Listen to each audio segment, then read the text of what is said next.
All right.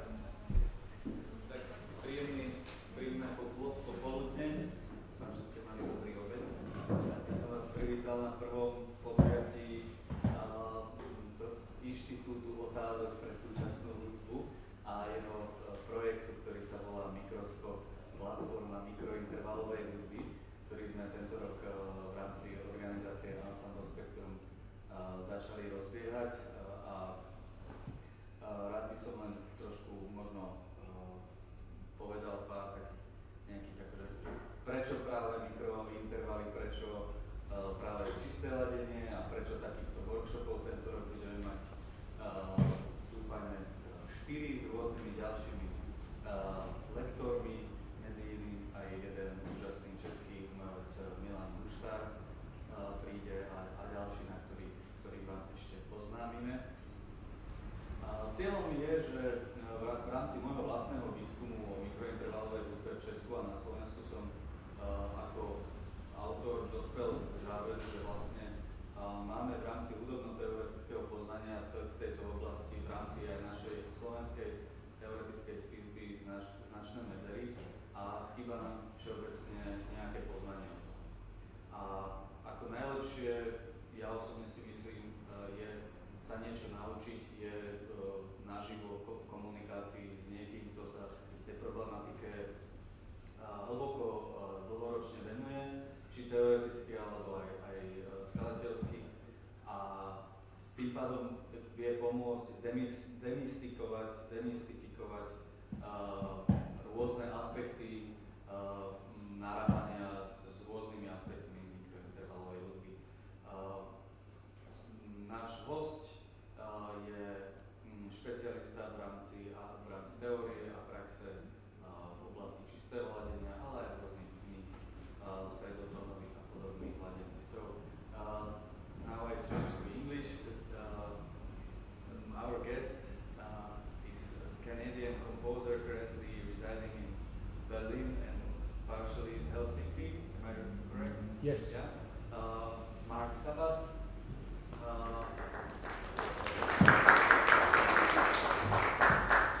Who will be your today's lecturer. The lecture starts now and finishes. I would be very happy if you could finish by 6 p.m.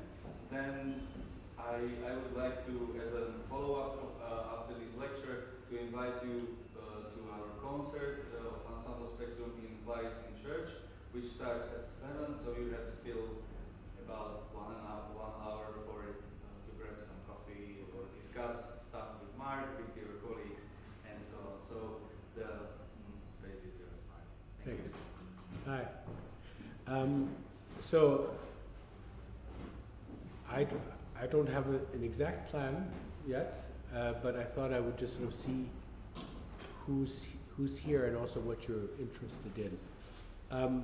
How many of you are writing music, composing by writing? Almost everybody. And how many of you are doing electronic music? Okay, good. So how many of you are writing instrumental music for acoustic instruments? Yeah, because I do a little bit of both. How many do sound installations or this kind of experimental sound work? One. And that's something that I also like very much to do. Are any of you involved in sort of visual art areas of work? Did you say? Yeah? Film. Yeah. Yeah, because I've made a few sort of music film kind of works. And how many of you know a little bit about just intonation or harmonic series? A little bit. Yeah. Okay. Good. That gives me an idea. How many of you would like to make sound today? Like do a bit of singing? Who would like to do that? In all together and not solo and not scary. Like just singing some vowels, long notes.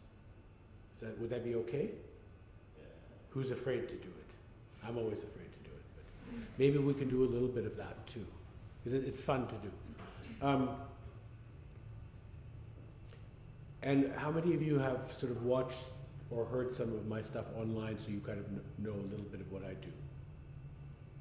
Not so much. So it's okay if I show a piece, then it's also interesting to sort of get into it with me. Because I don't want to okay, now let's listen to my music.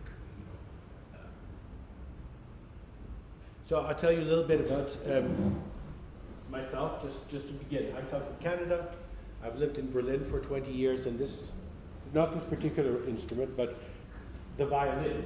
This is sort of a violin, not really. Look at this front row, it's not really a row anymore. So we'll pretend that we don't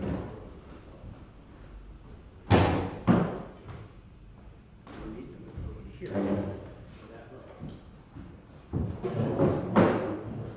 And we can, when we work, we can make a circle, but I will just use the space. Okay. So, this is, thank you, Mate. This is like a violin with strings all wrong. So, and I don't know it very well, but I can sort of make sounds. So it should be, it has a viola string that goes wrong. But, so my story is that I started on the violin, and early on I also was in the habit of writing music, and so I come from a classical frame of composing, and before the internet, so my mother and I used to go to the library and listen on headphones until we bought a record player and we listened on records. So, but I grew up in Canada, and I kind of came to know, I should say my parents come from Ukraine, and we spoke Ukrainian at home, so I also understand a little bit about it, so indirectly, but I don't speak Ukrainian very well anymore. But in any case, the music that they knew as children comes from Europe, but we grew up in Canada, so it was a very sort of unusual relationship to sound, but I think one that's quite contemporary, which is mainly that we all have different histories, and the world, like what it means to make music, it used to be very regional, it used to be also very Eurocentric and quite colonial, and very strongly kind of driving home, yes, the piano, equal temperament, the Western system, harmony, wow, this is it, and let's give harmoniums to India, let's get everyone playing in the same tone system, this is civilization, this is modernity. So, that's the word of Boulez and modernism and so on, and it's all shit now, right? Forget it. Because now, we're living in a different situation where, things might completely fall apart, right, in the world, probably they will, but we have to really listen to each other. So we're in a different situation, and it's, of course, the fault of my generation and the job of your generation to make it better, and hopefully it's possible. But one of the key things is how do we listen across different ways of experiencing things?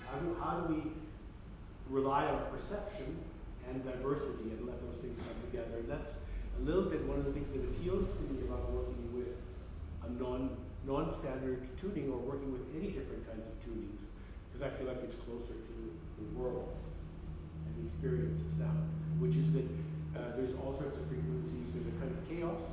In that way, John Cage is, of course, great, right? Because he talks about sound and experiencing sound. But the methods of John Cage are difficult when you deal with very precise tunings, because they move very quickly in a spectrum into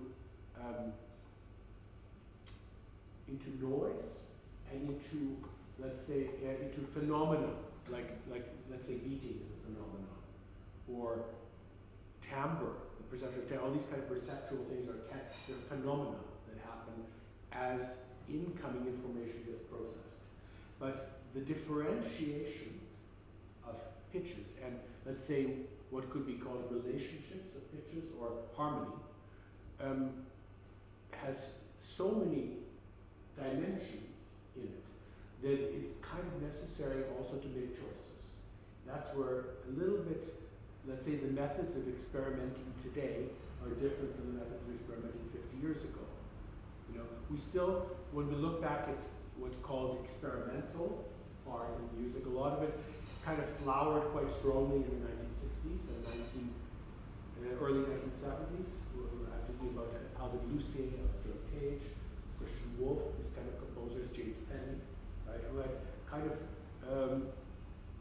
they moved out of the idea of making music as self-expression or as cultural history, and more towards the idea of music as discovering how things work, like a scientist, phenomena.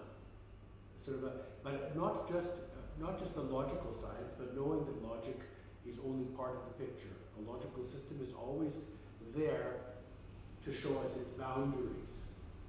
Even Mr. Spock knows that, right, in Star Trek. And so I think today, that's a little bit where I sit. I come a little bit with an eye on this kind of experimental idea. So a piece of music is to be experienced. It's not necessarily finished. It's more about learning. It's about and it's useful to make experiments so that we can find other ones, and that they're useful tools, and they don't represent like, okay, look at my creations. They represent work that we all can help each other with. This is the hope anyway. So I had the violin, and one of the things that I found was that I had to learn where to put my fingers. So you have different strings. First thing you learn is how do you make this happen?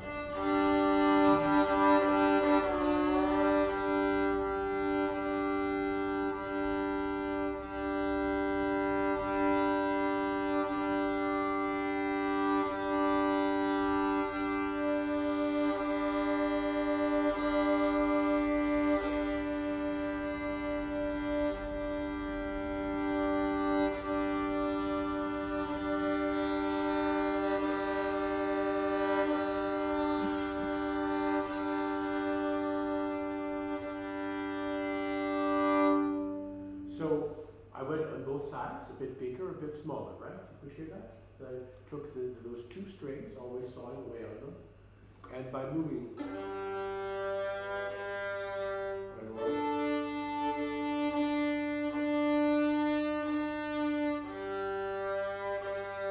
so I kind of like took one of the notes and pushed it. And that makes the relationship of the two either bigger or smaller than the open strings, right? Is that clear? Yeah. And so what is happening? What is special about the sound in the middle? Can someone say?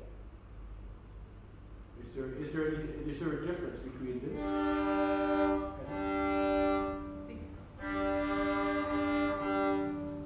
is there a small or big difference? It depends, I think. It depends on everybody, every single one. Yeah? Yes. How do you For me, it was quite a big difference. Yeah? So who would say that it's just a very small or gradual difference? It's small, but I I think. mean, the sound itself, when you make a small change, is the change of the combined sound also quite small?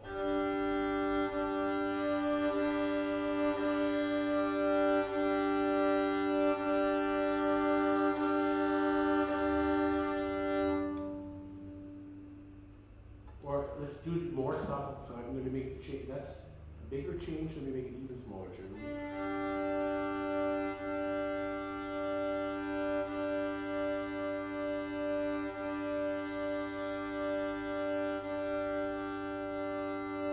The other way.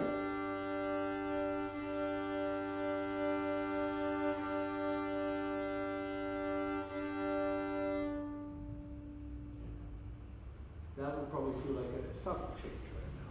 Mm. And what is it that you hear as I change? What is there's a phenomenon that is present. Do you have a name for it? Pitch. Pitch is one, but do you hear something happening in the sound? Frequency. Do you hear pulsation? Do you hear rhythm in the sound? Who can hear that there's rhythm in the sound? Anyone? Can anyone hear the beating in the sound or not yet? Yes? Yes? Let me give a simpler example. You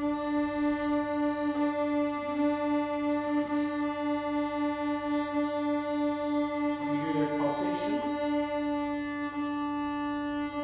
And here there's almost no pulsation.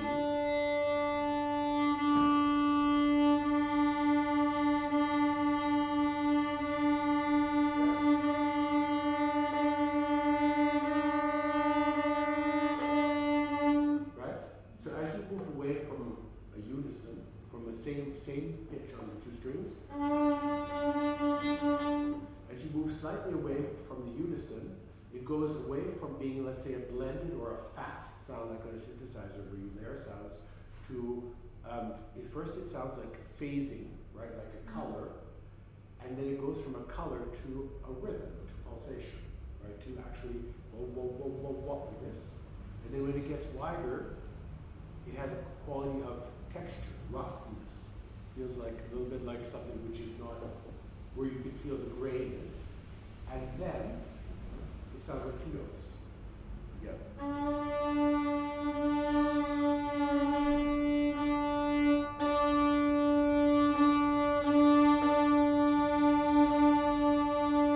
So like phasing synthesizer. Detuning.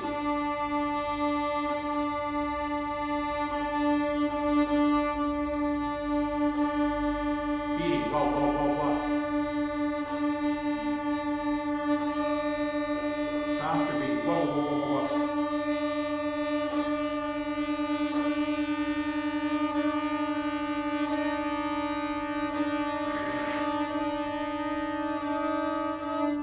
And then it becomes like two notes.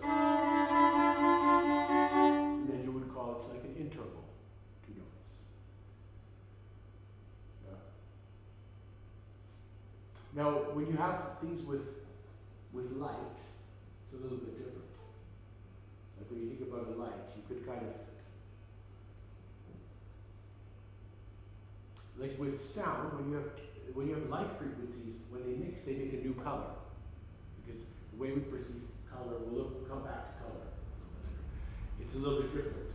So we have, in color, we have about an octave. And in pitch, we have much more than an octave. We have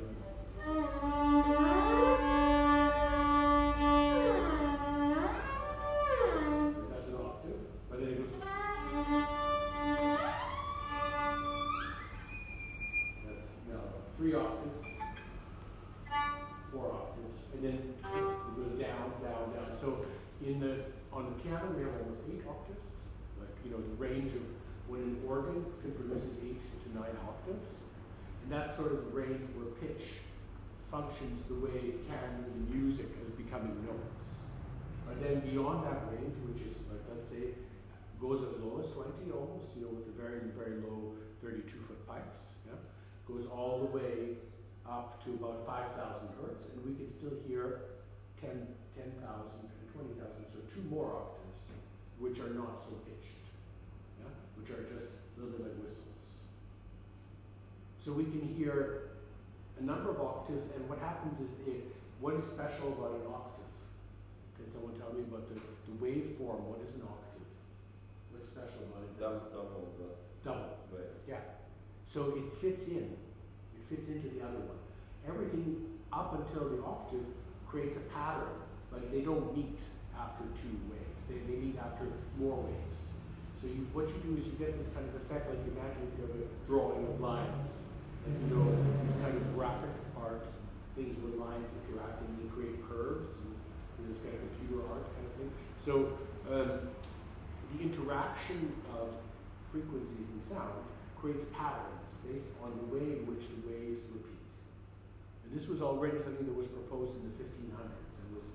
I'm right now translating an old Latin text by Giovanni Battista Benedetti, a mathematician, who published at the end of his life a whole bunch of mathematical findings like people did in those days, and among them are 2 letters to a great composer, Cipriano de Rore, one of the great madrigal composers, who studied with Adrian Villaert and whose work has some of the most beautiful chromatic music you will hear before Gesualdo.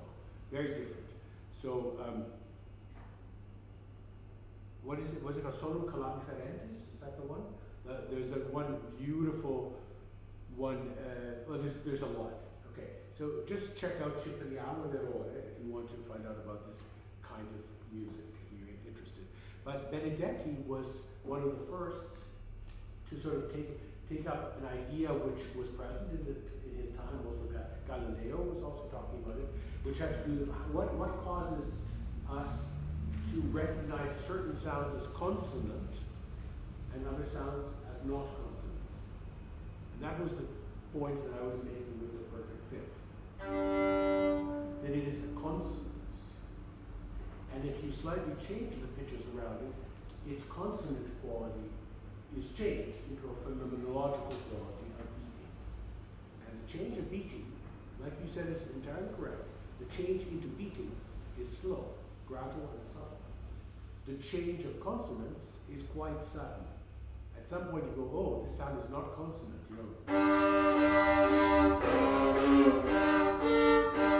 if you have somebody playing on the violin tuned like that the whole time, it will be something that is somehow causing tension in the body because it's not consonant, right? In the consonant, in the sense that it means it has to do with actually the pleasantness of the sound, the ability to sort of accept the coexistence of the sounds. Now, sometimes we want slightly a bit of dissonance, sometimes we want this consonance, right? But it is one of these phenomena. And beating is another one, and they're not unrelated, but they're different. Okay? So consonance is something which has to do with the patterns that sounds make with each other. Okay? So the first consonance is what you just said, octave.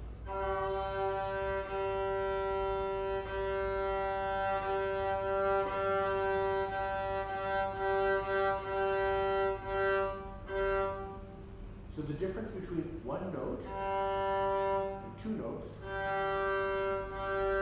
an octave apart, is such that sometimes you don't even know that it's two notes. When you're making synthesizer sounds, you could often add an oscillator an octave higher, and immediately it would blend, and it would be like a sound with one root, not two sounds. Right? So one of the things we just talked about was when you change pitch, you move from beating into the sense of two sounds, interval. And the interval of the octave is unusual because suddenly the two sounds again disappear into one. And that's a little bit of a hint about what consonance is. It's the disappearance of the individual pitches to some degree or other. Okay? Now what causes that disappearance?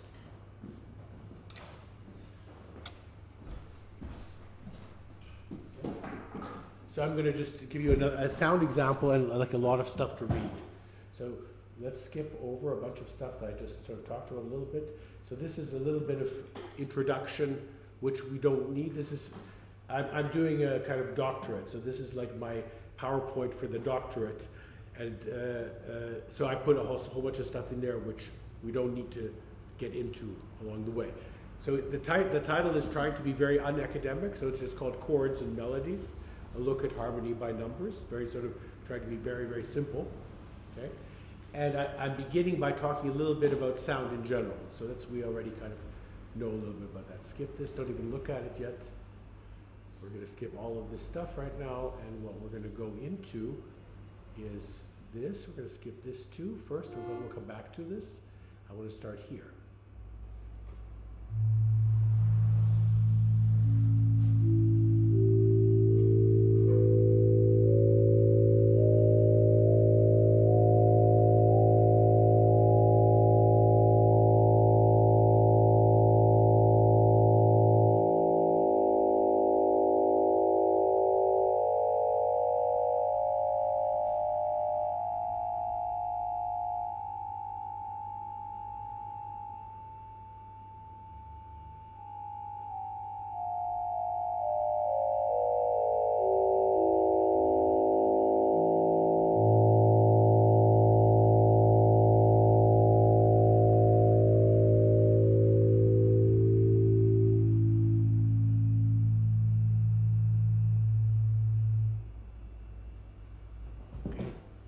So I'm sorry, there's a lot to read, and so maybe you didn't have time to perceive everything along the way. We can also hear it again if you find it interesting enough to hear again. Does anyone want to hear it again or not really? Anyone for hearing it again? Why not? Okay, so I'll just talk for a second before I play it again. So the concept is I wanted to sort of just to extend on this idea the way the octave can become like one sound. It's not just the octave, but it's all of the harmonics that make up sound. So the octave, but then So that's double. But then triple, quadruple, quintuple, all of those whole number multiples of a single wave fit into the base wave without disturbing its period. They fit into it. Now, that's a mathematical thing. But the way our ears are built, which is it's something which evolved, it evolved for us to be able to put together frequencies in that way. Because any frequency which repeats, even a complex one, as long as there's a repetition called periodicity, mathematically it can be broken down into a bunch of multiples of a single sine wave. This is called Fourier analysis. Maybe you know it from mathematics, maybe you don't. If you want to know more about it, you can look under Fourier analysis. But it was a 19th century mathematical finding saying that any wave that repeats can be written as a sum of sine waves times intensities, and where every sine wave is a multiple, a whole number multiple of a fundamental. Okay? So the nice thing is you can actually do this mathematically, and it's used in music and electronic music all the time to re-synthesize sounds, analyze sounds. And so when I put on a computer program that says, hey, what note are you playing? Like, for example, if I, here, this one, let's see if it works. Can you hear me? Yes, you can. Great. Okay, cool. So this one, like I can go.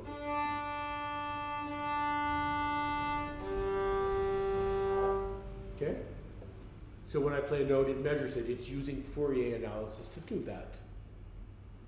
Yeah, and the way it does it mathematically is kind of fun. It's quite complicated, but it takes all the samples and then converts them to complex numbers. And by converting it from real numbers to complex numbers, is able to extract the frequencies and the amount of energy in every partial. Okay? But what's more important is that something which is so basic to music in Western culture, which was harmony, which evolved out of singing, had to do with hearing the harmonics. It has to do with hearing consonants. Consonance was considered to be something that was very special. It's not special in the same way in every culture, but it's very special in European culture, in Indian culture, and in Arabic culture. And those three kinds of music are very much connected to just intonation. Okay? In each of those cultures, and the knowledge that they use stems in the Arabic and European traditions from the Greeks, and from Indian tradition, from ancient Indian tradition. And of course, as you know, Indo-European is connected through the language, so there's a common root, which is probably Indian.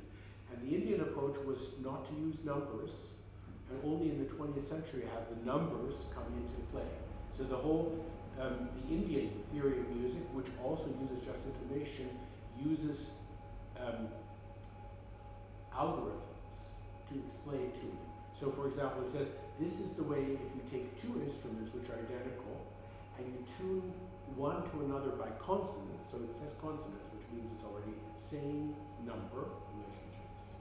If you tune by consonants, you will find that you reach a dissonance which is inherent in music, which is characteristic of called syntonic comma, these small differences.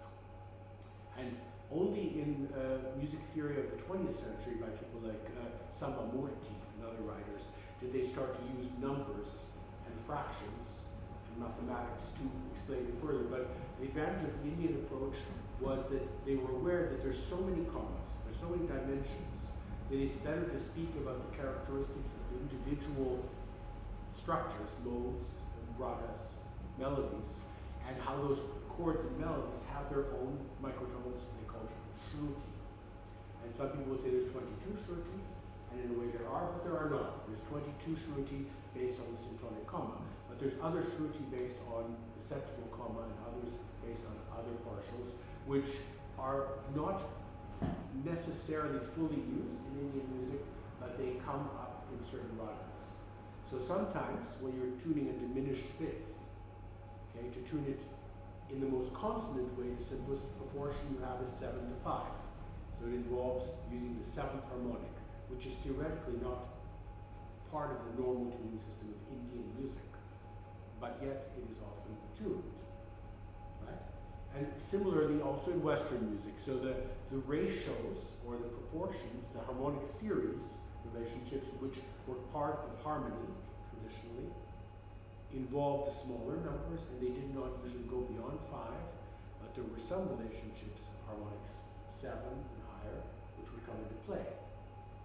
Now on the other hand, Arabic music theory, which takes off from European theory around the year 900 with Abu Nasr Farabi, and then followed by Ibn Sina, who's also known as Avicenna, and Safiuddin Urmavi was a Persian scholar. So those writers between 900 and 1400 were talking about how do you tune the oud, how do you make frets on a plucked instrument. And with those theories, the idea of making an equal division was quite important.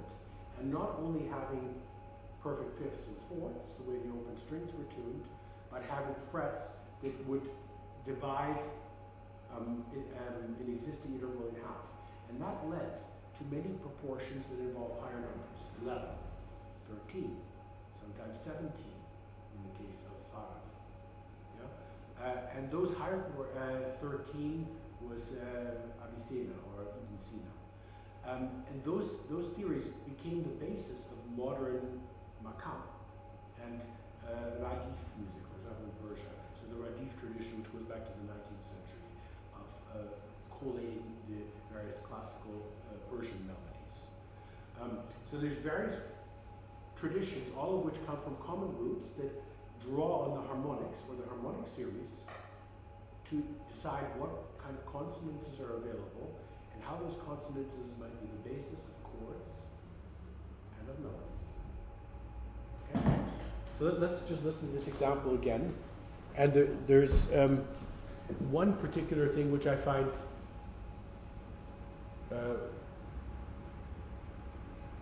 perhaps especially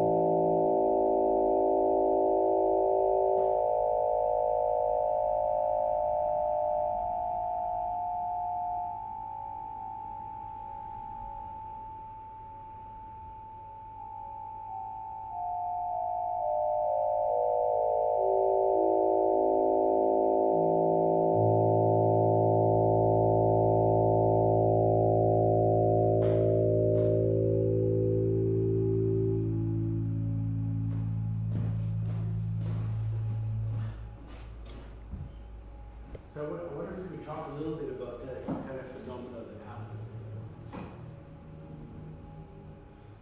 So as notes are added or notes are taken away, we hear them, right? They sound like notes. They sound like somebody just played something.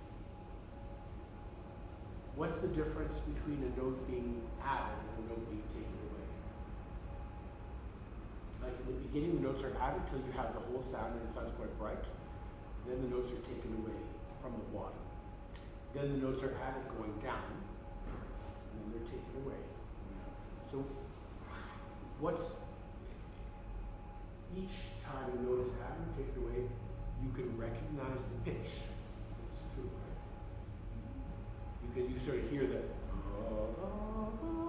you hear sort of the notes. You can imagine on a piano keyboard or something. What's the difference if a note is added or a note is taken away? Color? Color. Okay. What else? Any other? The beats you mentioned. Do you hear beats? Yeah.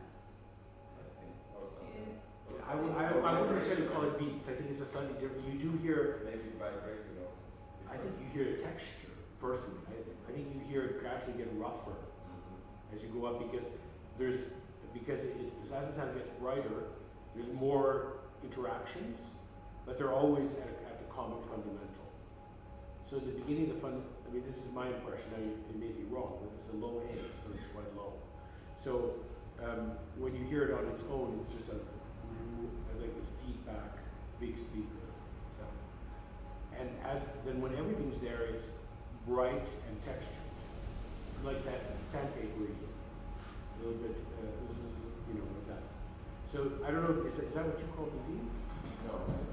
Because I don't hear any wah wah wah wah. If you do, then I don't know where you hear it. I was listening to this sound here. That Yeah. did this. Okay.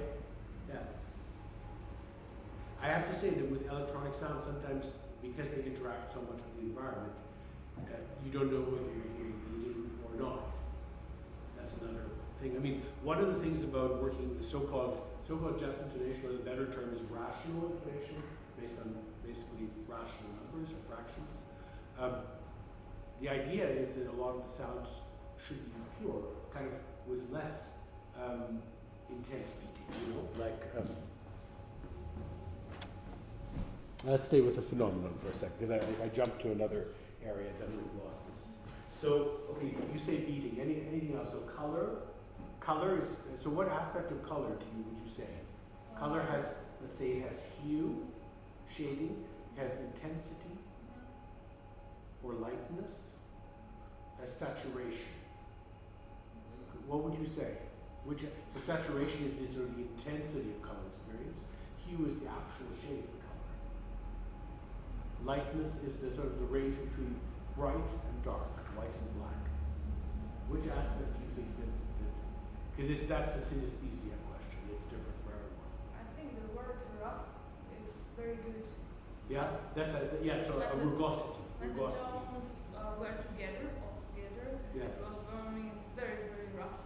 Yeah. And after deleting tones, it became more light, brightness, and weak for me. Sensitive, more sensitive, Mhm. smooth. Yeah, smooth. Right. It's interesting that some of them are some of the words used are texture words. So yes, smooth and rough are. So that they have to do with skin sensation, right? And in Slovakia, because I'm a teacher Yeah. of children, children usually change terms, low tones and high tones Yeah. for rough and smooth, Yeah. or tiny. Yeah. Some people use bright and dark, right, for EQ, right? Bright and dark. So that would be like luminosity. That would be the intensity of it. Yeah. And then, so you could say that if it's the same tone color, but this is a harmonic series, so in a way it doesn't have tone color. It's a bunch of sine waves, all the same intensity. Its color is this pretty nasty. It's like it's heading towards a sawtooth. Sawtooth is all sine wave, all partials, right? So this is becoming like a sawtooth wave, but only very slowly, additively. And even when the tones are together, I could feel the sound was pushing on my body. Yeah. It gets also a bit louder, of course. I didn't compensate, so I'm throwing the sine waves together. So as you add 16 sine waves, it gets louder too.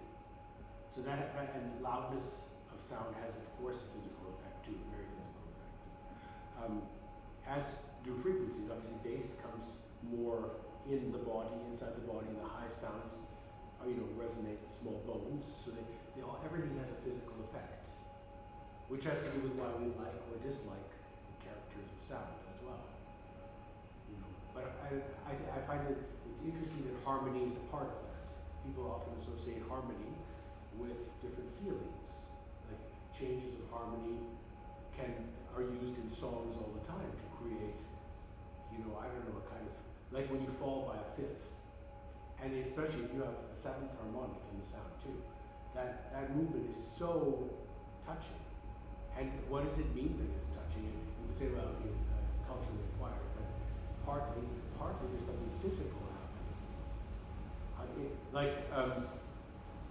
In harmony, one of the things that is the case is, can we understand the fundamental? Can we actually unravel the chord, or do we hear the beating and do we hear the craziness? Like in some drone music, you have so much pulsing and beating you can't resolve. There's different, or in a cymbal, imagine a cymbal being tremolo, right? So many different frequencies. It keeps changing like a kaleidoscope with no image going to be. On the other hand, you might have this kind of harmony, which is just like the harmonic series, very embedding, and suddenly the bass comes down and embraces the previous chord within it.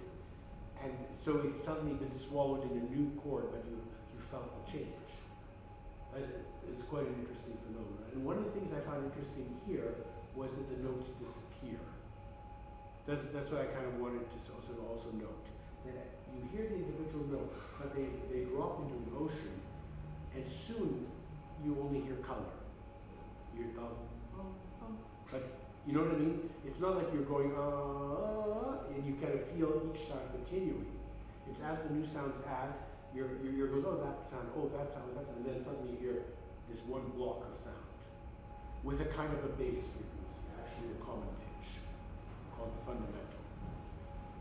And even when the low notes go away, it somehow lingers, right? So the interactions of the frequencies create our sense of what a harmony is. They create the bass note. Bass note. You know that if you talk on your phone, right? You can tell often if you're talking to a man or a woman voice, right? Even if the man's voice is not possible to be created by the speaker, because the speaker cuts off below like 200. So you can only hear the octave. So you actually hear the same. But the man's voice has harmonics 2, 3, and 4, while the woman's voice has only 1 and 2 because it's an octave higher. And so by hearing 2, 3, and 4, you can reconstruct 1, and you know that the voice has a bass note which is not there. The same way, even with little speakers, we can listen to music with the bass. And somehow, from the which is all high frequency, you can imagine the bass that's not there. So is this just an illusion? Like, how does it work? Well, I mean, part of it is so the difference tones are partly the way we put a sound together. So part of it is in the brain, and part of this kind of combinations actually happen because different waves are vibrating the same air at the same time, and because the air is not a perfect medium, it resists. It's the air molecules that resist the movement. The resistance creates distortion at different combinations of the wave pulsations. So on the one hand, an example, that sounds a bit too abstract, a loudspeaker, right? Loudspeaker cone, or an electric guitar, so you can get distortion, which will then create other harmonics, which are created by overdriving the speaker. Or if you take a speaker and you put something like a prepared piano, you put paperclip or a coin on it, and it goes bzz, bzz, bzz, bzz, creates other frequencies by the interaction of materials. The materials are impeding each other. Same thing happens in the air. The air impedes itself by its resistance, thereby creating harmonics, which are of the form frequency 1 plus frequency 2, frequency 1 minus frequency 2. Twice they create harmonics which are based on what you would call in math linear combinations. So whole number combinations. Okay. All right. That's maybe enough of that. So let's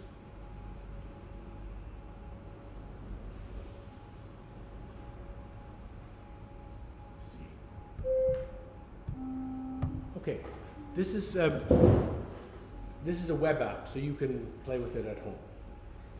Can everyone see that address? You cannot see it because you can't see the screen in its entirety. So I have to tell you the address. So if you go to, see that word plain sound, it's plain sound and it's .org, O-R-G. That's my website and that of friends of mine who are composers, colleagues and collaborators. And to get to this keyboard, you can either go, I'll show you the web page. So if you go to Plain Sound Music Edition, you get something like this with a bunch of names. I'm here. Since I made the website, I'm first. But just that. And then if you click on these resources, you get different things. And it's this web app, the first one. Okay?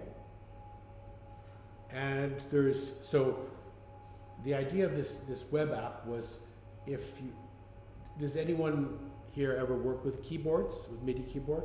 Who does? MIDI keyboard? Yeah, a few. Okay, so if you have a MIDI keyboard, you can use it. Does anyone have a computer with a touch screen or an iPad? Who has that? Yeah, anyone? Yeah. Not so many? Yeah, this is a touch screen, so watch, see, look. Can we try it? Yeah, you can touch it and play it.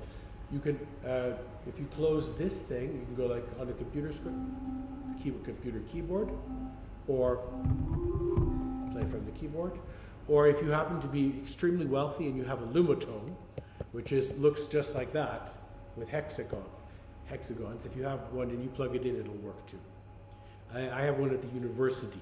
I don't own one personally because I can't afford it. But okay, so what's the idea here? How do we jump from the harmonic series to something like this? Let's start with something very simple. Okay, so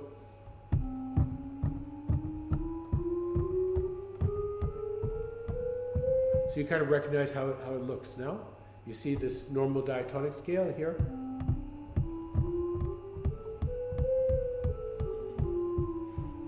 Just the white notes, and in between are the black notes.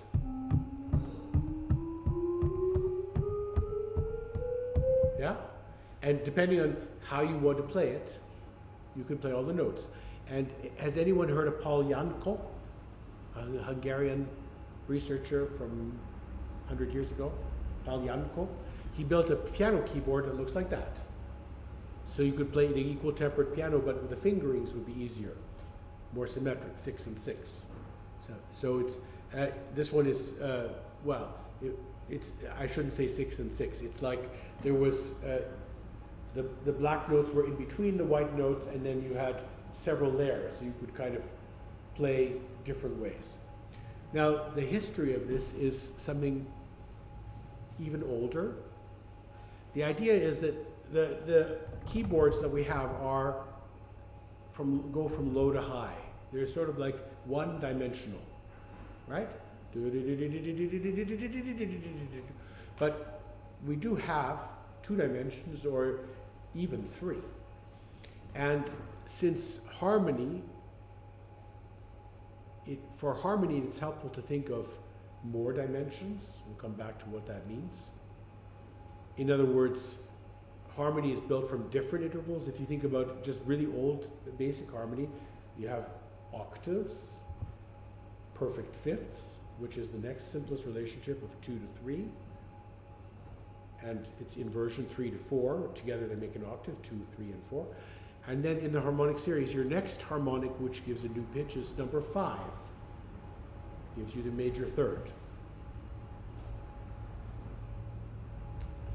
Look at that.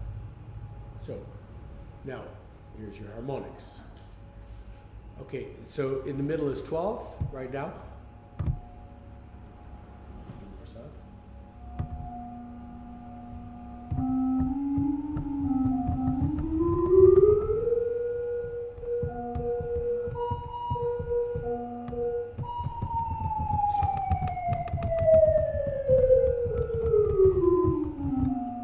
Okay, so in this particular mapping, what we have is the harmonic starting at 12 and then going up an octave to 24, and then from 24 up to another 12, which is actually 48. But then you go down, that says 24, but it's in 2 octaves below. Okay, you can't hear it with that sound, so let's take a sound where you can actually hear it a little bit better. Let's try it with a simple electronic sound first of all, like a built-in sound. Let's try this one. See? Okay. Good. Good.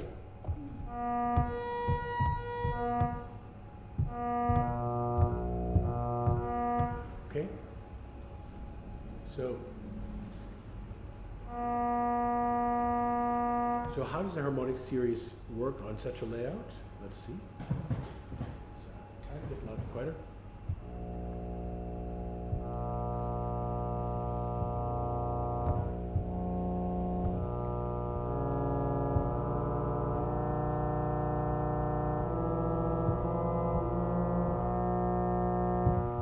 So the harmonic, which would be the root, would be number 16. That's 16. So that's your perfect fifth, right? 32.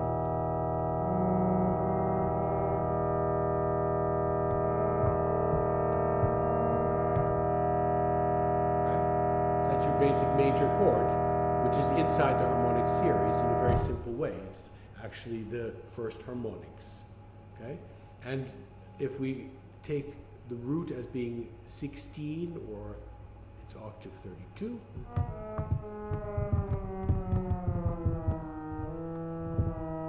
There it is. That's that. So here's where the chromatics are.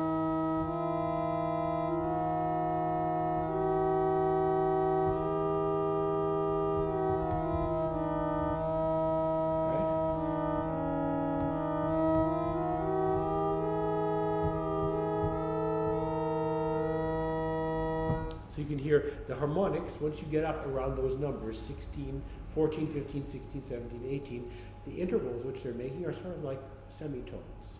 But they're actually all different from each other, and they all have different kinds of harmony. Yeah?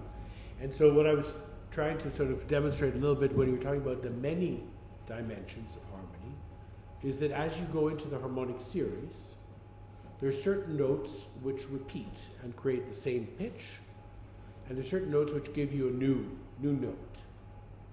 Okay? And if you think about it for a minute, okay, the harmonics may go 1, 2, 3, 4, 5, 6, and so on. Okay, so let's say the first piece of information is we have the octave. And we know that the octave is double. So what are the octaves of 1? They're 1, 2, 4, 8, 16, 32, 64, 128, all those binary numbers, right? Okay. Those are all, let's say if the harmonic series is on C, then we all C.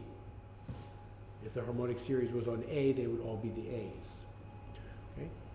So 1 and 2 are the same pitch. Let's call it A for a moment. Let's say it's A. Then harmonic number 3 is a new note, right? And we know the relationship of 2 and 3. I just mentioned it briefly before, but you heard me playing it on the violin, right? So this is 2 and 3, right? And the special quality of it, its consonance, is because it's low in the harmonic series. It's 2 and 3, the relationship. So those two different notes are the relationship of 2 to 3. In a harmonic series. Okay? So what that means is 1 and 2 were both, let's say we call them A, then 3 would be the note. Who knows what note it would be? It's a perfect fifth above A. So it would be an E, right. In this case, actually, I had G and D. So we could say if the fundamental was G, so G, G, D, yeah. Yeah? Okay. So then harmonic number 3 gives you a D. Now what are the other Ds? Well, it's always double. So 6 is D, 12 is D, 24 is D, 48 is also D. So if you keep up going up the harmonic series, every time you hit an even number, a multiple of 2, it's the octave of something that already happened. So it's not a new note. The only new notes are the odd numbers. 1 is the fundamental, 2 is its octave, 3 is a new note, and then 4 is again the octave of the fundamental, 5 is a new note, 6 is the octave of 3. Okay, so let's go up to 6 now. 1, 2, 3, 4, 5, 6. There's 3 different notes, 1, 3, and 5. The notes are A, starting from A, E, and what is 5? Anyone have a venture a guess what 5? C sharp. C sharp, that's right. And it's not the C sharp that you have in equal temperament. It's a different C sharp. So let's just kind of like compare that difference for a second. Okay? So here we go. Now I'm not going to be able to do this, I think, with C sharp. I'm going to, so this example here is, I think, on C.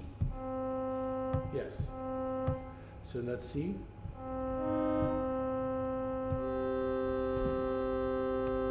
Now, you see this note is C. That note is C. That note is C. There's a bunch of different C's. I'm playing them all together. Is there any beating? No.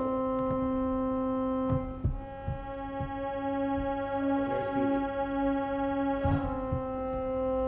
Okay, so this layout, we can just read about it for a second. This is a comparison layout. Combined 12-tone systems equal Pythagorean. MT stands for mean tone, and JI, which stands for just intonation. It now explains a bit more detail here, which you can read at home if you care about this.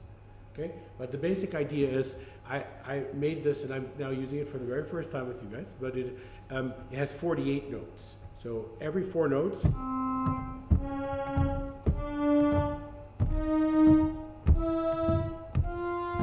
And you hear how each one has a different, if you play the cluster of 4 notes, it has a kind of a bit of beating to it because it's 4 different possible tunings. Okay? Yeah? So there's equal temperament. We'll take C, it doesn't matter which one. So the one which is with a straight line on it is actually the equal tempered one. This one. You see it? Has a little straight line on it. The one which has a normal C natural is the Pythagorean one, which is the same as the just intonation one. And the small letters are called mean tone, but they're all the same pitch here. It doesn't matter which one I take. So I'll just take the first one. Now, this G, you see it down there on the bottom down there? Yeah?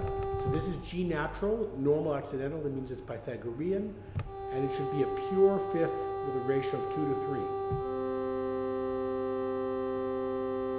Now, that's also pure. What about this one? Do you hear the beating? Pure.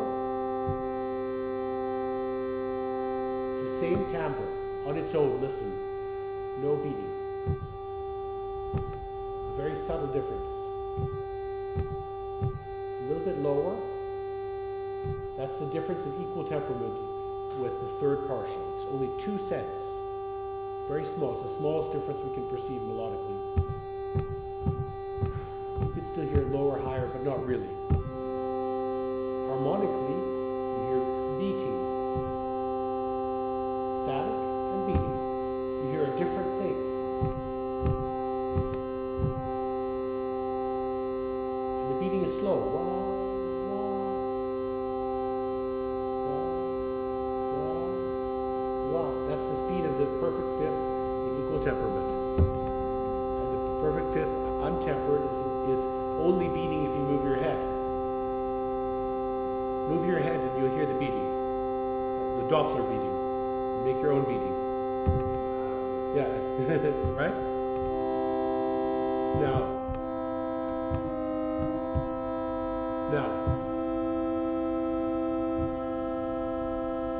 listen to the different major thirds.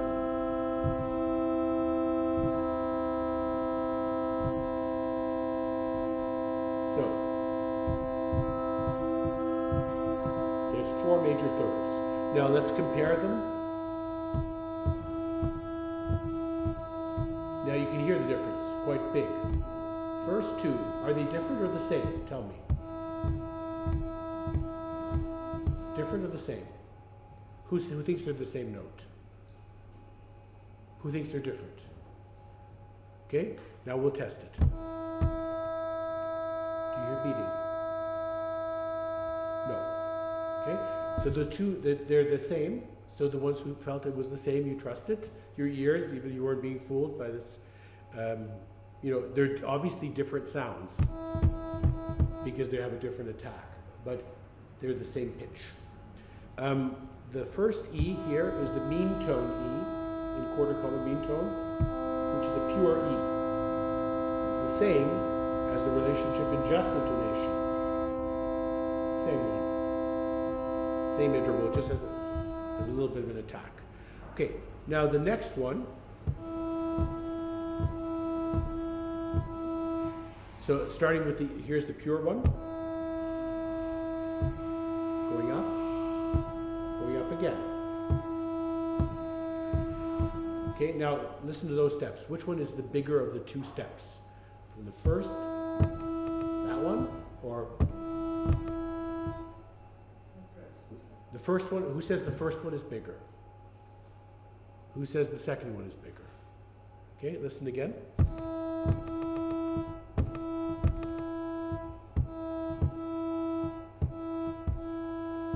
Anyone change their opinion? Is it the second one? The second one is bigger, or the second one is smaller? I still feel like the first one is bigger. The first one is bigger. It's correct. The first one is the bigger step. The first step is 14 cents. The second step is 8 cents. So the first step is almost twice the size of the second step. Okay? Pure, equal tempered, Pythagorean.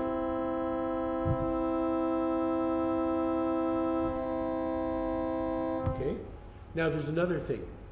The two extreme ones, the one which is the simple ratio, 5 to 4 in the harmonic series, that's the pure one. The one which is the Pythagorean one, which is the ratio 81 to 64, so very high up in the harmonics. Both of those are periodic. So they have a repetition that we recognize. There is no change in the waveform. So they're static in a certain sense. The equal tempered one is irrational. So the waveform is constantly changing shape. It's modulating its phase. It has phase modulation. Now, phase modulation is something we're very unsensitive to, which is one of the reasons that temperament kind of works. Otherwise, we would hear more difference between a complex ratio and an irrational sound. But now the question is, can you hear the difference between the two big ones? Do they have a different kind of dissonance, which is not just size? This is just a question. I don't have an answer. So.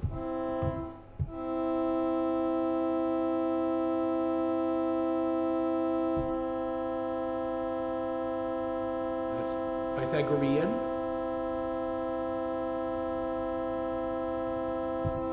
Equal tempered.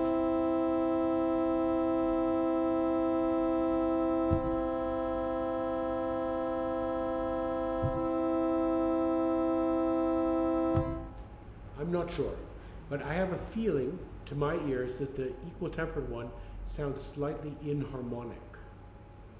Is it slower? Yeah, it's slower beating, that's for sure. So the slower beating is not going to affect the color. But harmonic, inharmonic, like inharmonic is when you put the harmonics out of tune with each other, but you still have a kind of timbre. But it usually tends to sound a little bit like something is wrong with it. It sounds, you know, well, it's not so much activity because it has to do, it's still fused, right? It's a little bit like synthetic sugar. Really good synthetic sugar tastes sweet. Even you know, there's these quite natural alternative sugars like stevia, or there's fermented glucose. Have you ever tried any of these things? Erythricite. That's made of glucose. It's made out of sugar, but it's been digested by yeast so that it's no longer the simple carbohydrate. So your body is quite fooled, but it's still, when you eat it, it's a bit cold. Your tongue goes cold. Or other kinds of sugar, it's more obvious, right? I don't know if you know that, or some other experience of a synthetic experience, like an artificial flavor artificial strawberry flavor or something, right? You can make it very close to the original, artificial caramel flavor. You can make it very close to the original, but, or scents in a car, these scented, these little Christmas trees. Some of them can be quite realistic, but they also have sometimes they make you a little bit queasy or nervous yeah. So I find with the irrational sounds that there's something, it's not a negative statement, it's just that they're somehow different, not only on the level of beating, but on the level of color. I'm not sure. Okay, so this allows us to compare. So now if you compare the whole triad, which we didn't do yet, let's try that.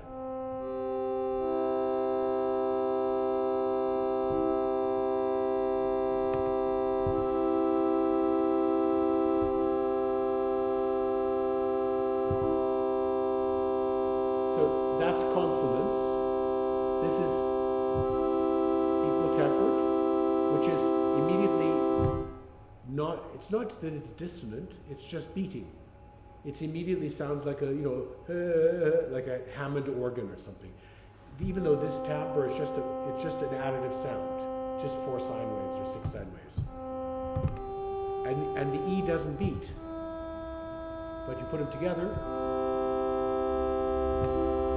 like this, or right? So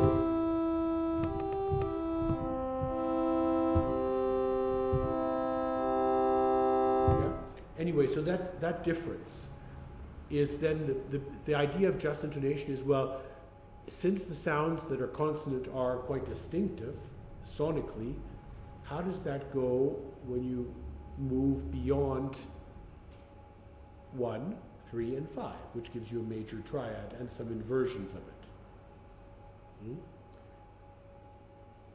Well, I guess the first question is, let's think about those inversions just for a second. Okay, so this is now a scale,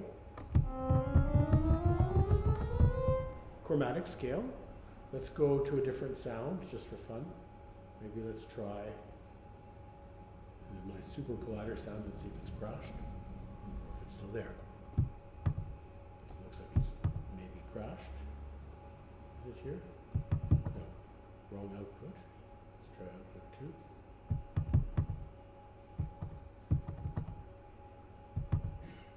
Seems to be working, but what? Oh, wrong input. Changing the wrong chord. There it is.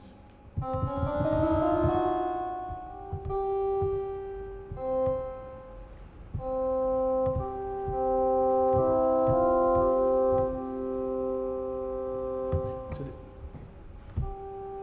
anyone use Super Collider? Yeah, it's a great program, right? But you can do like. So this is just really simple for synth defs. Okay, so there's a sawtooth,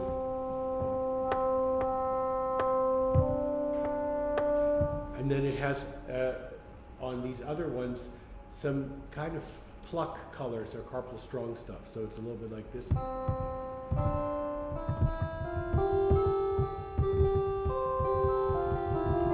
a kind of like sort of a synthetic harpsichord.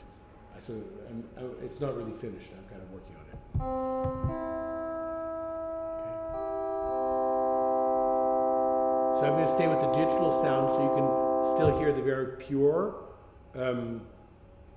effects of the just tuning. And then, does anyone want to try it on the keyboard? You want to should we go around? Does anyone feel like they want to try it? Yeah.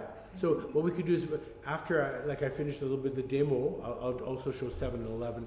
Then maybe we can kind of goof around a little bit, take some turns, yeah? So that's the triads.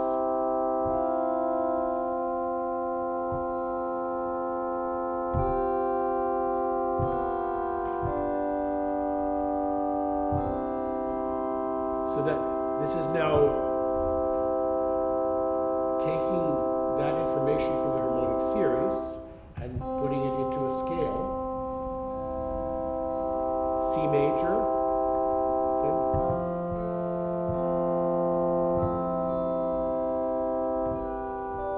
right? So that gives you a major scale in just intonation with a low third. sixth.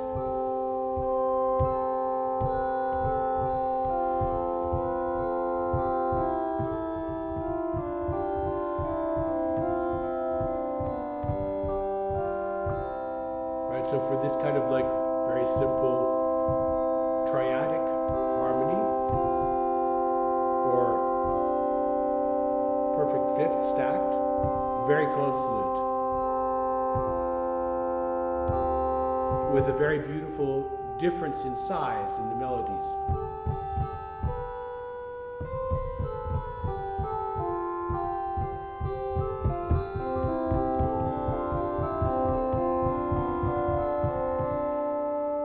And a perfect fifth that's not in tune as a consonance, but which is varied a little bit. So you could say it's a little bit different, but also a lot different. Depends on how you want to hear it. If I go like this,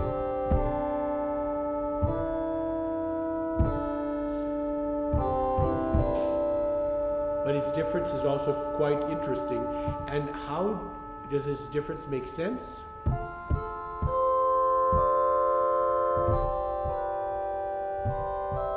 It makes sense in that way. There's the dissonance.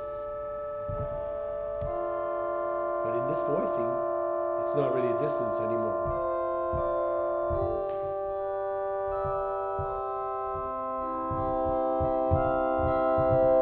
Yeah? So depending on the context, the out of tune fifth in equal temperament can be quite appealing, especially with a pleasant timbre, right? Of course, if I do it with a, let's go to super unpleasant. So, you know, like something like this here, then. So its dissonance stands out quite a lot, right?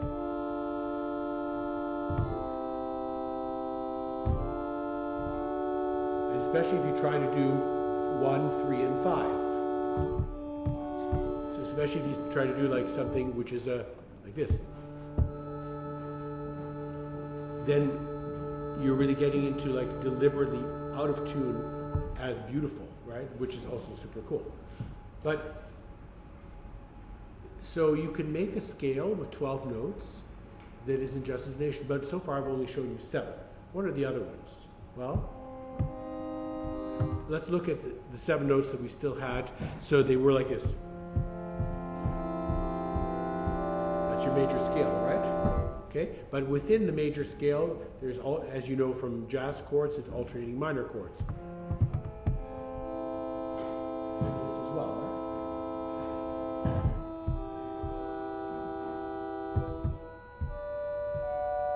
Okay, so the first new note, F sharp, perfect fifth of B. So then you have the minor chords as well.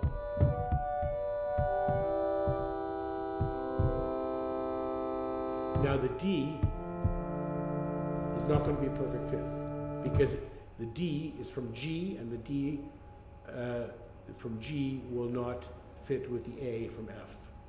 And the concept was C major, F major, C major, G major. Okay? So the blues on C. Okay? That's our basis. But it's not yet a blues scale anyway. We'll show that in a step later. Okay, so you have minor triads which are produced from the fifth harmonic, alternating with the major, right? So you have A minor, adds one new note, F sharp. Now, if you want to have minor triads on C, G, and F, you could add the notes E flat, B flat, A flat. So now you have the possibility of major and minor.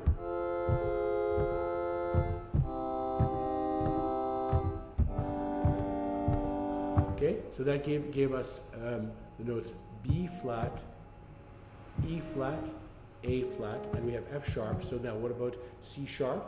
Well, it depends on what we want. The C sharp could be from AE. Well, that's not the one here, is it? Right? But it could also be the one that's here.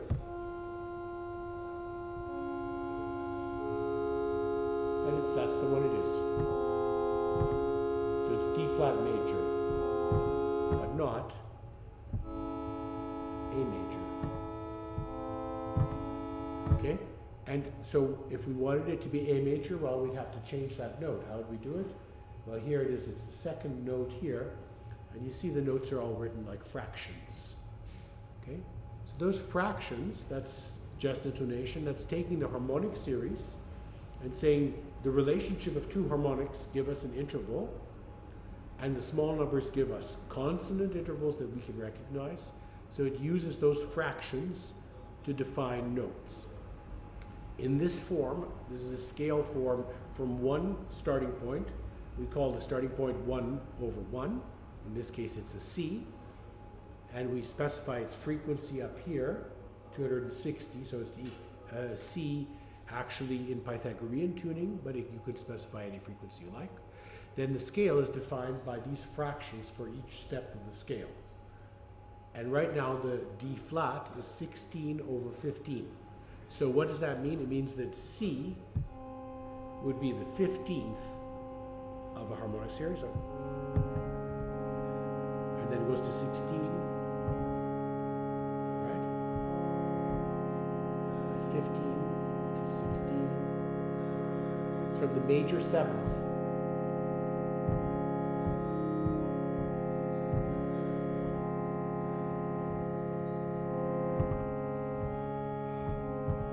It's low down in the harmonics, but it's one of the sort of very basic semitones. We looked at the semitones 14, 15, 16, 17, 18, 19.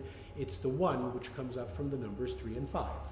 Because 3 times 5 is 15, and 16 is a power of 2. So it's the 5-limit semitone. We call it the diatonic semitone because it goes from the leading tone to the tonic.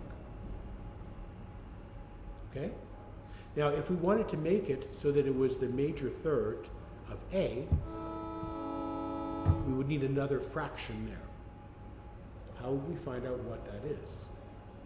Well, what we need to know is, first of all, what is a major third? Well, we know that because it's 5 to 4. It's the relationship of the fifth harmonic. But it's 5 over 4 in relation to an A. And the A in this scale, we already know, is the major third of F, right? Because that's how we defined it. We said it's so the major third of F. Okay. So the major third of F is going to be some kind of fifth partial. And then the fifth partial of that will be another 5. So that's going to be 25. So we know that it's going to be a 25 of something. Because it's 2 steps by major thirds. Well, as it turns out, to find out what it's in relation to, we have to, we're writing it in terms of C, remember, right? C is our 1-to-1. But we know that to get to C sharp, we have to start on F. We go F, A is the major third, 5 of F, and then 5 of that is C sharp. So we have to start on F. So the question to find out the rest of the fraction is, what is C in terms of F? Because C is the note that we want to relate C sharp to now. So C is the perfect fifth above F, right? So it's partial number 3. So it would be some kind of fraction like 25 over 3. Okay? But since C is 1-to-1, and we want to only have a semitone, then we look at what is an octave of C that will fit the game. It's 3, its octave is 6, the next octave is 12, the next octave is 24. And so the step from 24 to 25 is going to be our C sharp. And so you go in here, I type 24 divided by 25, and let's try it. Finishing, is it able to do it? Has it crashed? Let's do it again, come on. Didn't like my typing. Let's try it again. Is it now in there? Maybe. Okay, so 25. Because I typed 24 over 25 and it didn't like that, and wanted 25, 24 is what I want. Is it not working? Have I found a bug? Let's see. 25,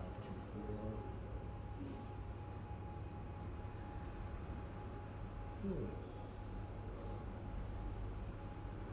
Okay, now let's see what I can do here.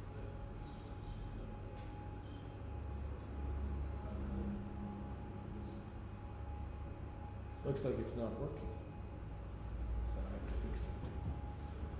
So I can't show that. I don't know why. Why is it messing up? What is the mistake? Console.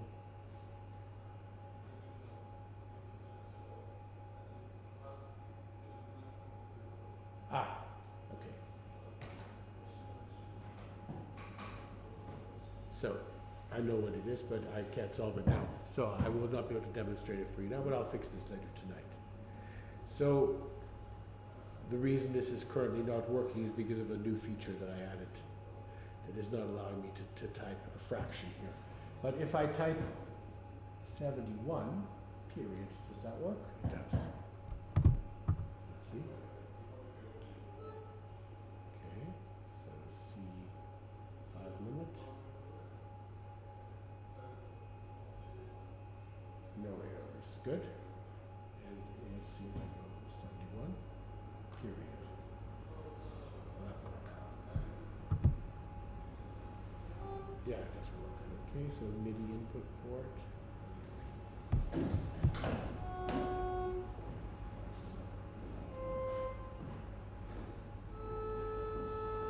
Ah. 71.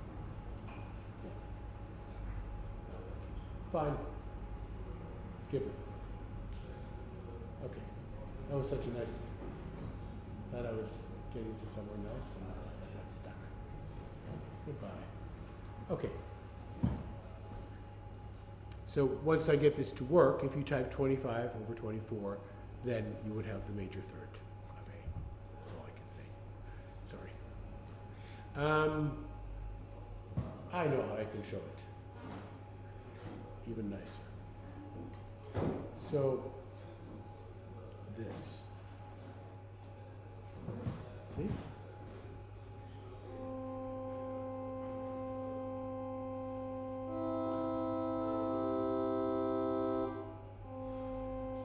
And then the A.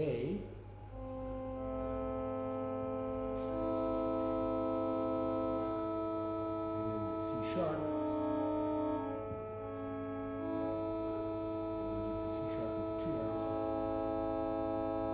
One as opposed to so here it is.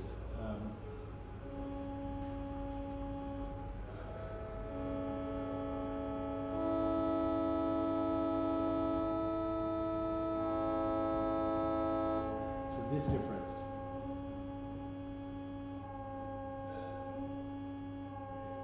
See if we're there it is.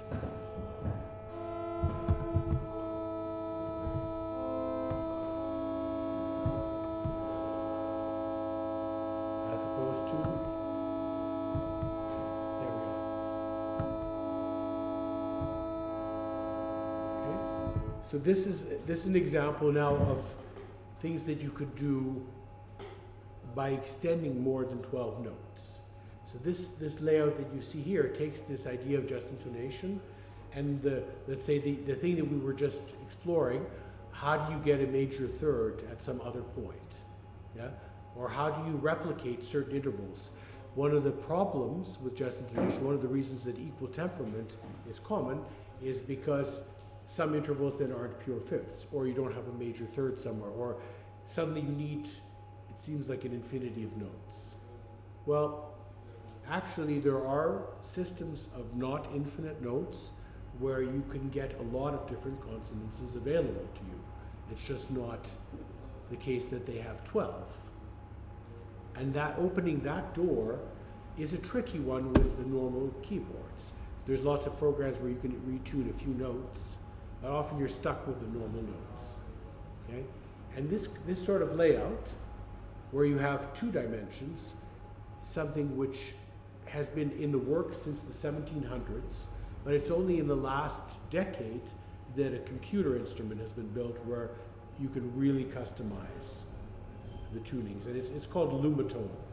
right? It's this instrument where you basically have this kind of hexagonal layout, and you can color the keys as you want and send the data as you want, so that you can play 12 notes in an octave, or 22, or 31, or 41, or in this case, this one has 55.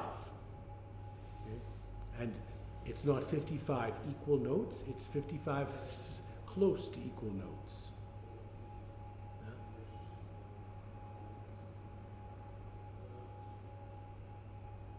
Okay.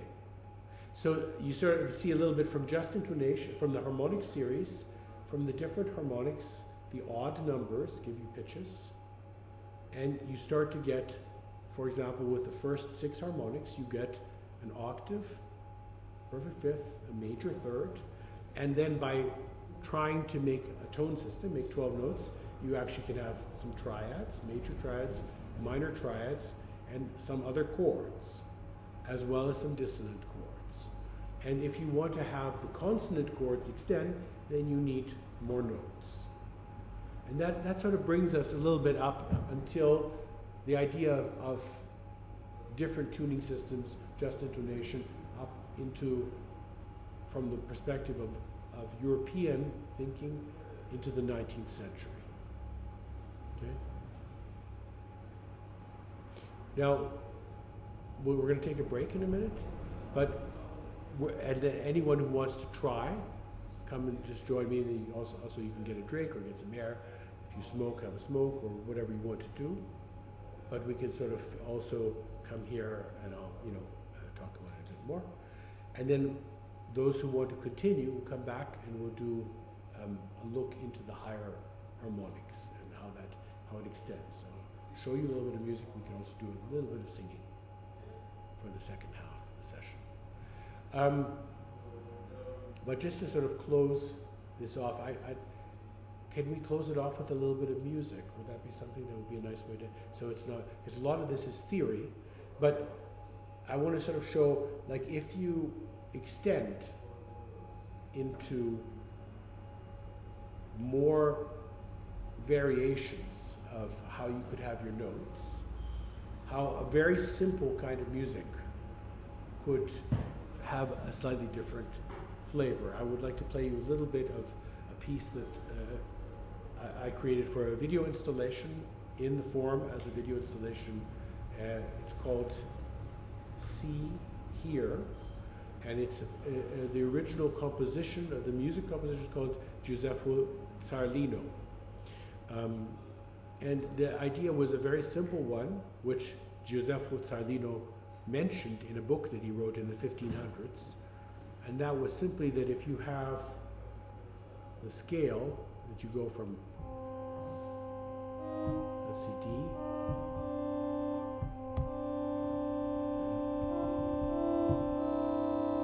okay, so that's like this, and outside you have a pure third, right? So the two intervals that make a pure third are slightly different.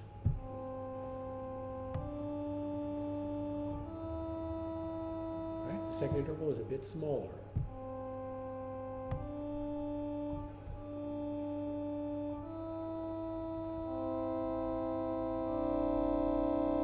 But together they make a consonant chord because they are the harmonics 8, 9, and 10.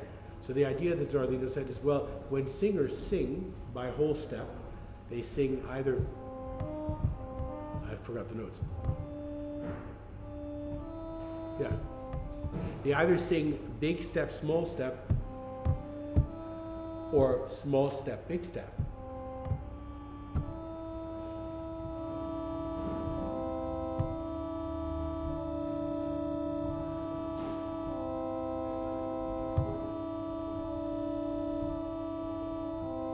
Now, it's interesting, when I go melodically like that,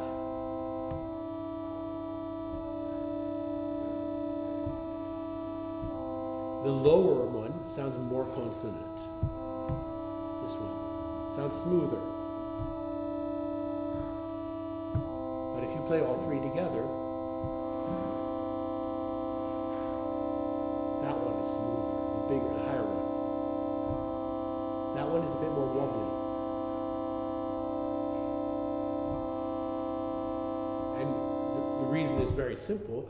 The second one is harmonics 8, 9, and 10. And the other one is very high harmonics because the 9 to 10 interval comes first. So you have 9 followed by 10, then 8 followed by 9, right? So to do that, you have to have double-digit numbers. And that means that you're in a harmonic series with an extremely low fundamental. And that difference affects the sound so much. Okay? So based on that little fact that there is different melodies by whole tone, I composed a piece. Is it interesting to see the score, or do you want to see the video? You want to see the score? Okay, the score is it's also very simple, but I will just show you the score first. Let's do it here.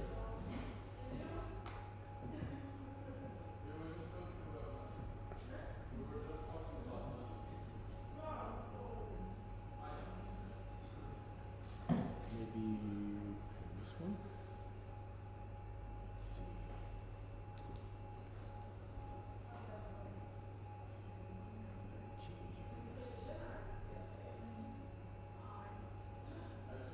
This one.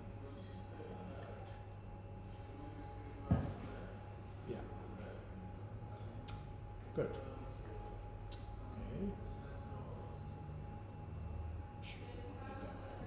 Okay. Okay.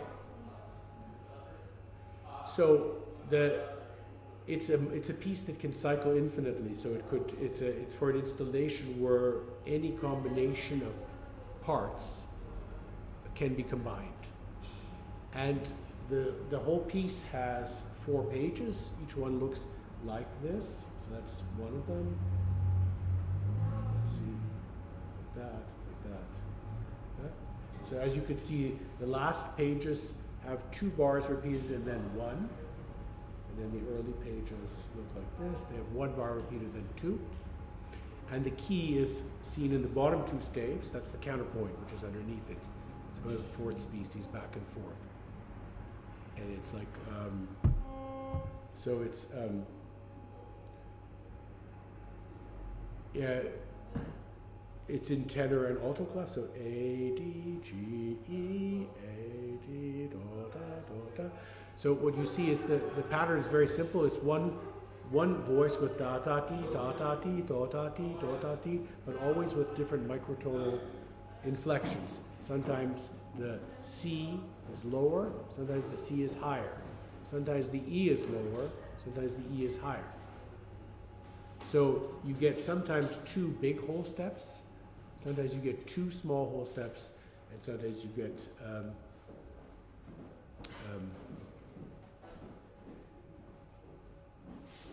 yeah. So sometimes in the rising scale, you kind of get a weird sounding version, like so you have.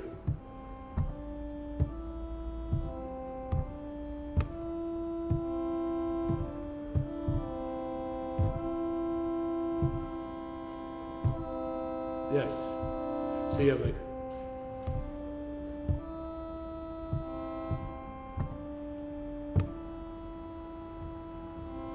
So when it goes with the higher notes, you have.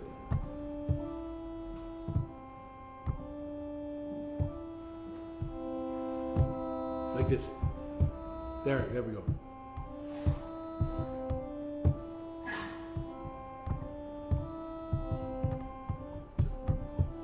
Yeah, so the melody going up,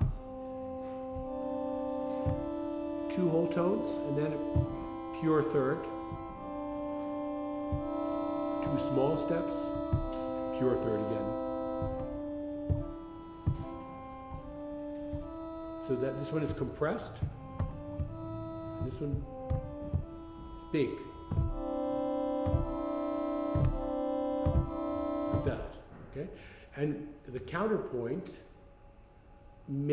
forces those notes by giving you consonants. So what happens is the consonants almost erases your ability for the melodic differentiation.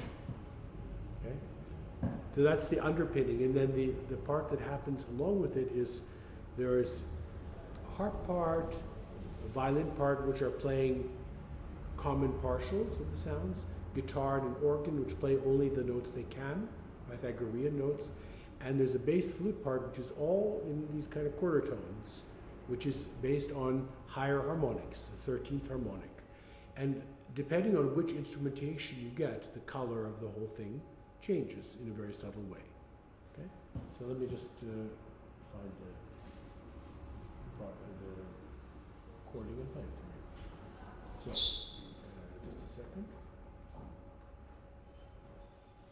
Here it is, from 2021. And here's the movie.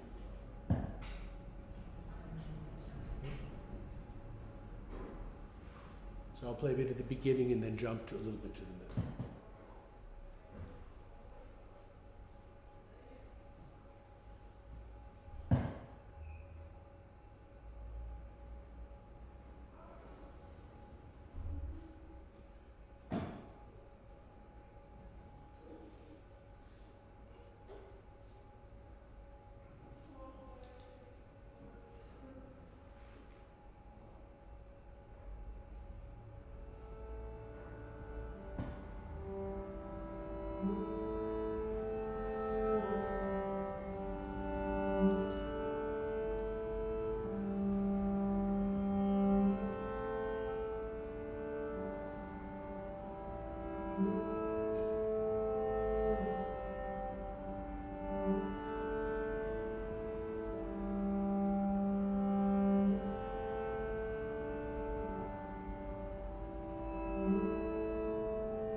jump to the center.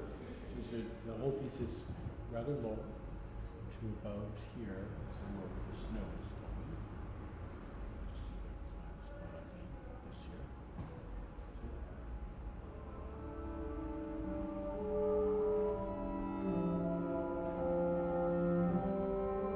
This with the flute now playing.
That's two parts of the piece, which are the opening melody and a dense part. But there's also many different kind of characters that come out. And if you enjoy the sort of overall vibe, then take some time to check it out. There's parts where, for example, just 2 or 3 instruments play only the harp and the violin, and then you get a whole different character. What is everyone's feeling? Do you enjoy the idea of having a break and then kind of coming back to it? Who likes that idea? Yeah? Good. Shall we do that then? Okay.